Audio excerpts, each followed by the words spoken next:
This is going to be topic 26, Neurology Disorders of Brain Function. Upon completion of this chapter, you'll understand any changes in consciousness may be labeled a seizure. So it's important to differentiate seizures from other life-threatening processes.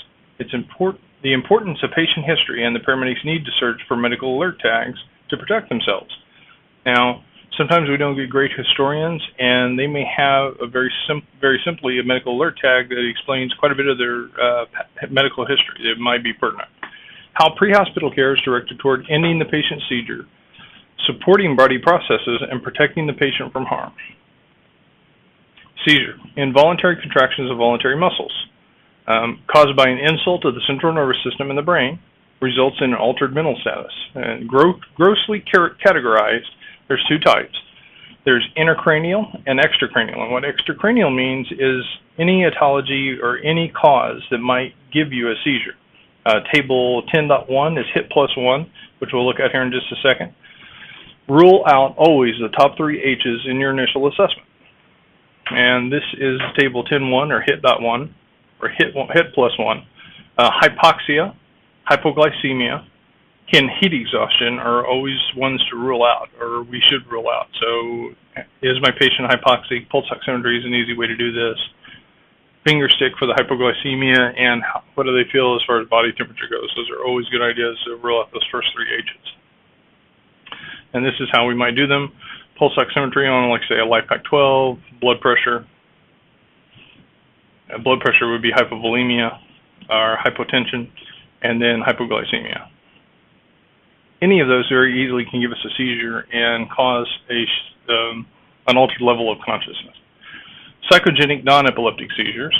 Patient with depression, post-traumatic stress, may somatize distress, symptoms and finding, lack of signs of incidental self-injury,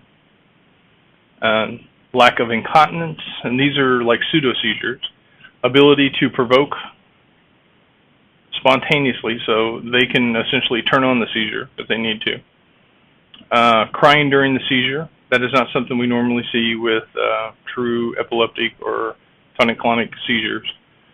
Now remember, these are psychogenic non-epileptic seizures. Side-to-side head movements, thrusting of the pelvis, dystonic posturing, closed eyes during the seizure, biting of the tongue tip, not the sides. Now, a person that's early having a seizure and chewing up their tongue, they can't get isolated with it. They're going to chew the whole thing up. Coping mechanism, response to intolerable stress, not intentional. The patient does not make a conscious decision to seize. Treatment, reassurance, supportive care, and this kind of has a poor long-term prognosis. Epilepsy, brief excessive discharge of neurons, not a single disease, reoccurring symptom of several underlying disorders, and is characterized by 2 or more unprovoked seizures. Classifications of seizures. This kind of gets out there, so pay close attention. Be sure you're up on the termage whenever you get done with this section. Focal includes focal sensory and focal motor seizures. Focal motor seizures include automatisms, unconscious repetitious action, and narcolepsy, excessive daytime sleepiness. Simple partial, patient remains unconscious. Complex partial, and on a simple partial seizure, the patient remains conscious, but might not really be all there. Lights may be on, no one's home, or it might be isolated in a specific area. Complex partial, patient does not remain conscious. We have a couple different types of this, or a couple different variations. A secondary generalization, or secondary generalized seizures, simple partial seizures, and complex partial seizures progress to generalized tonic-clonic seizures. So both of those, both the simple partial and the complex partial, generally progress to full-blown, what we would consider a seizure. Generalized, beginning with the loss of consciousness and proceeds to affect the entire cerebral cortex. Atonic seizures is a sudden loss of muscle tone and collapse of the patient to the ground. Absent seizures, and sometimes kids have these, cause a lapse of consciousness manifested by staring at one spot, the kind of out in la la land, without loss of motor tone, and often last for only a few seconds. Automatisms, repetitious, unconscious movements. Tonic-clonic seizures result from an imbalance in neurotransmitters. The phases of a tonic-clonic seizure are an aura, the tonic, the clonic, and the postictal. An aura is a perception of light or smell, so they kind of know sometimes if they get an aura if the seizure is coming. Tonic, body muscle contraction and the body appears to get stiff. That's the tonic portion. And the clonic is a series of random contractions of muscles. Postictal, the brain slowly begins to regain function. So this is after the seizure, and the brain's kind of trying to reset itself and get back to normal. Their level of consciousness still may be altered in this phase. Pediatric seizures. Febrile seizures are most common, occur early in the patient's fever history, typically when the fever is greater than 102. Generally lasts for only a couple of minutes. Children tend to outgrow febrile seizures. Absent seizures form a partial seizure, often identified in school-age children, and this is where they kind of stare off and they don't really have focus. You may snap your fingers at them to get their attention, but they're still just kind of blankly staring off into the distance. Involve a loss of consciousness witnessed by staring off without the loss of motor tone. Typical age of onset is 3 to 10 years of age. Juvenile myoclonic epilepsy, highlighted by myoclonic spasm of the limbs, and usually occurs after waking. Upwards of 80% of the patients with juvenile myoclonic epilepsy will go on to have generalized seizures. So a little brief history and classification of seizures. Please go over those terms. History, procedures. What we're going to do is we're going to get their airway, breathing, circulation, or their ABCs, exclude any criteria that we might find in HIT+1 pathologies. Seizures trigger, what might actually trigger them. If they're subtherapeutic or they don't have enough of their medication on board, their anti-epileptic drug is often most common. If they have a seizure history, compare with the previous seizures. Is this like it, or when's the last time you had a seizure and was it similar to this? Seizure frequency and duration. Increasing numbers of duration of seizures suggest a crescendo or a gradual increase pattern. So if they're having a crescendo frequency, they should probably get reevaluated very, very simply and to see if this might be the development of an extra cellular tissue, like a tumor, or it's just a progression of their disease. As far as the medications go, there are lots of medications that we can use for seizures and lots of medications that they're prescribed.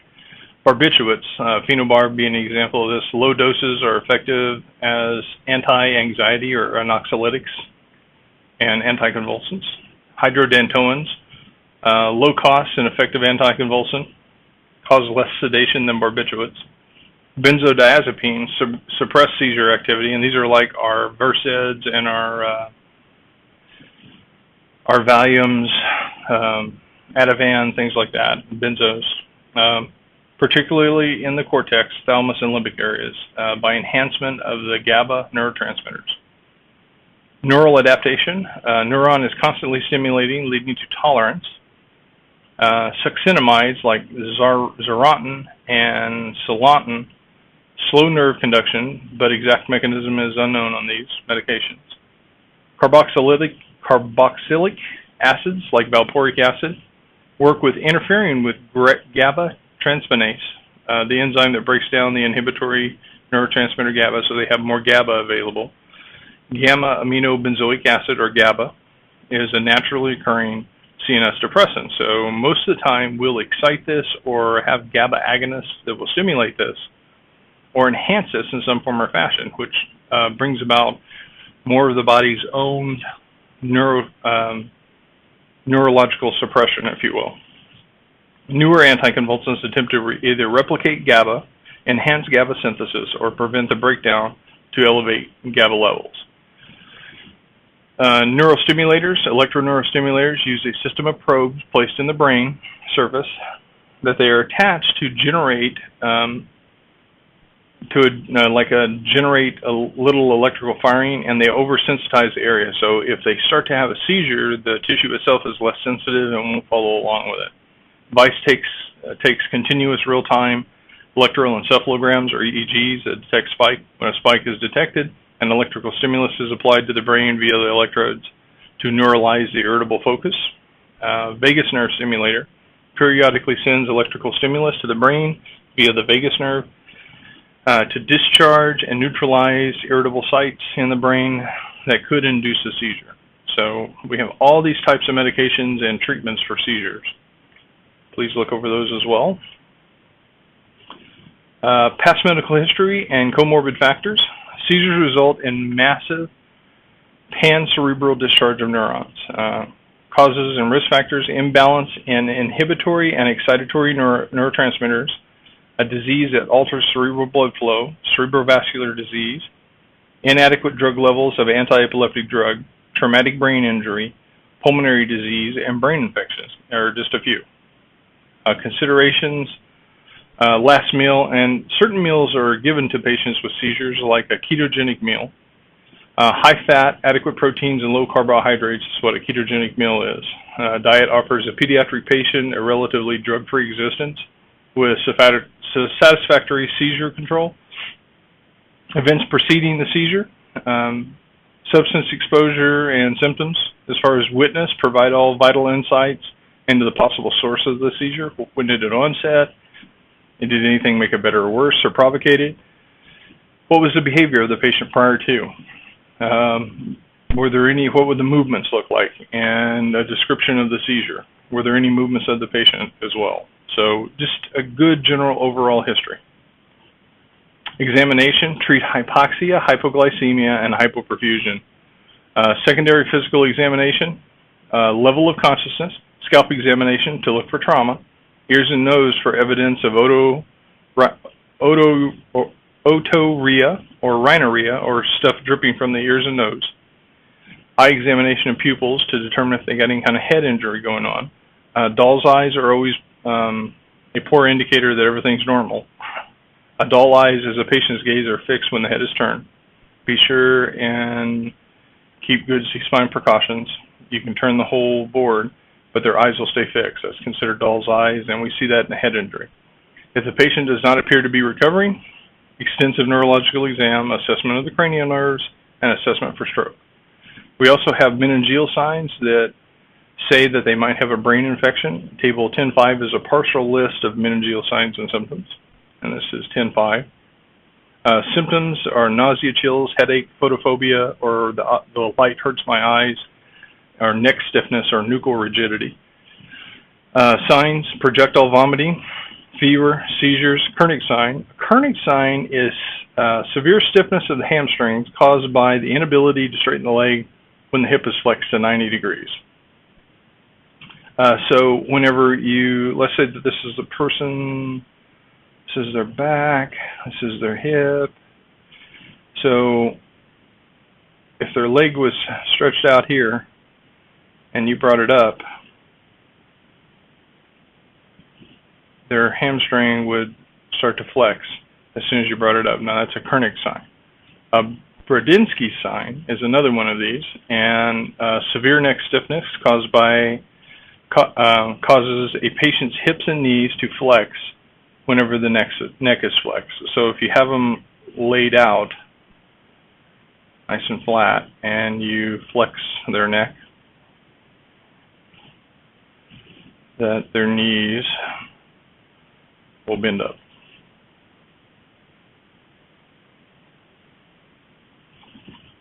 Brodzinski's, Kernick's. Any of those are meningeal signs or signs of possible meningitis, along with these that we saw on table 10.5. Assessment. Determine whether it's a seizure, whether it's a syncopal episode, or what has actually occurred. Whenever the patient starts regaining consciousness, start to try to get history from them, they are probably going to have a blanked out section when the seizure occurred. Incontinence, residual paralysis may actually be felt as well. We can't determine if this is from the seizure or not. So if we see this, we're going to err inside the favor and consider that they might have a stroke. And then when the onset of these symptoms were. Syncope should be addressed as a medical emergency. Now, syncope is a fainting spell, but it could be as we were a little bit hypotensive because we were dehydrated, or it could be full-blown, the patient went into VTAC. So it could be cardiac. Anything that would cause a fainting spell from low perfusion should be addressed and looked into for clinical signs and symptoms. Treatment. Generalized seizures. Protect the patient, remove hard objects, and loosen the ties around their neck. Provide support and protective environment. Focus on primary assessment. Positioning. Patient should be rolled to the lateral recumbent position. Suctioning to clear the secretions. Collecting in the buccal pocket. Postictal period. Application of oxygen in immediate postictal period may reverse hypoxia associated with seizure or other known etiologies. Presence of bradycardia, hypertension, and irregular respiration should always be suspicious that they might have intracranial pressure. And this is Cushing's triad. So bradycardia, the patient's hypertensive, and their respiration pattern is irregular. Evaluation and status epilepticus. Evaluation should be constant, and reevaluation is always important every 2 to 5 minutes. Status epilepticus is one continuous seizure evidenced by the EEG, lasts greater than 30 minutes, results generally in brain injury. Prolonged twilight, the patient who remains unconscious for a while, these guys will have a very extended postictal stage. Pathophysiology, ineffective ventilations, acidosis, and hyperthermia can all cause these. So if they're hypoxic, if they're acidic, or they got high temperatures. Treatment, stop the seizure activity. Most effective agents to do so or to stop the seizure activity are going to be benzodiazepines, Versed, Valium, Ativan, and so on. Sudden unexpected death in epilepsy. No known etiology. Possible causes include autonomic nervous system stimulation, effects leading to a dysrhythmia, and respiratory changes due to this. Disposition. Considerations. The patient with status epilepticus should have treatment and transport. Encourage further medical attention. Patient with injury should be addressed. Pregnant patients. Patients with high cranial pathology. Examples, cancer, meningeal signs, history of anticoagulants. Patients with meningeal signs, specifically. Patients with crescendo patterns, so the seizure frequency has increased. All of these, we should get them checked. So even if they don't want to go to the hospital, you should be an advocate for them and really try to get them to go.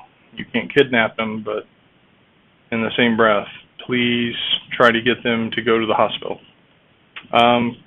Conclusion. Our consciousness and our awakened self is essentially ourself. Determines our being and who we are. Any alteration has grave implications. Most seizures are self-limiting and benign. The paramedics must keep an open mind and always look for other possibilities. Treat always for the worst-case scenario. If you have any questions concerning this topic, feel free to contact me. My name is Roy Smith. Smith Art, SamaritanEMSOK.com or 405-492-8243. Thank you.